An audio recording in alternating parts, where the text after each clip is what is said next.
Nur Nilam Sari. Di sebuah perkampungan pada zaman dahulu, ada seorang gadis yang cantik rupawan. Gadis itu bernama Nur Nilam. Tetapi di kampungnya dia digelar sebagai Nur Nilam Sari kerana wajahnya yang cantik berseri-seri. Ramai lelaki yang suka kepadanya tetapi dia tidak hiraukan. Pada suatu hari, ada seorang wanita yang dengki kepada Nur Nilam Sari kerana wajahnya yang cantik rupawan.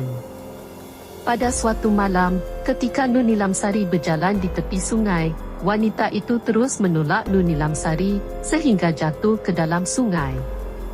Semasa Nur Nilam Sari jatuh di dalam sungai, wanita itu terus menenggelamkan kepala Nur Nilam Sari ke dalam sungai sehingga lemas. Akhirnya, Nur Nilam Sari meninggal dunia di tempat kejadian. Setelah beberapa bulan, sungai tersebut menjadi berhantu kerana ramai penduduk yang melihat Nur Nilam Sari berada di dalam sungai. Bukan itu saja, malah wanita-wanita di kampung itu dikacau dengan wajah yang menyeramkan. Tetapi, lelaki di situ dikacau sebagai wajah Nur Nilam Sari. Tetapi, wanita yang membunuh Nur Nilam Sari dikacau setiap malam. Wanita itu sentiasa dihantui oleh hantu Nur Nilam Sari. Dengan tidak disangka-sangka, suatu kejadian aneh berlaku kepada wanita itu. Kejadian itu berlaku ketika wanita itu pulang dari kerja di waktu malam. Semasa pulang, wanita itu merasa ada yang mengikutinya. Dia cuba berpaling dan melihat hantu Nur Nilam Sari berada tepat di belakangnya. Dia terus berlari sehingga tersandung batu dan jatuh di tanah. Hantu Nur Nilam Sari dengan perlahan-lahan mendekatinya. Wanita itu berteriak sambil meminta maaf atas perbuatannya kepada Nur Nilam Sari.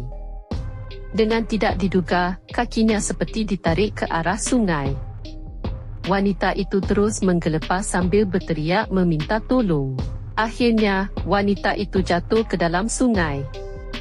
Hantu Nur Nilam Sari terus masuk ke dalam sungai dan menunjukkan wajah yang menyeramkan tepat di mukanya. Wanita itu menjerit ketakutan dan hantu Nur Nilam Sari terus berkata kepadanya, "Aku tidak akan maafkan perbuatanmu.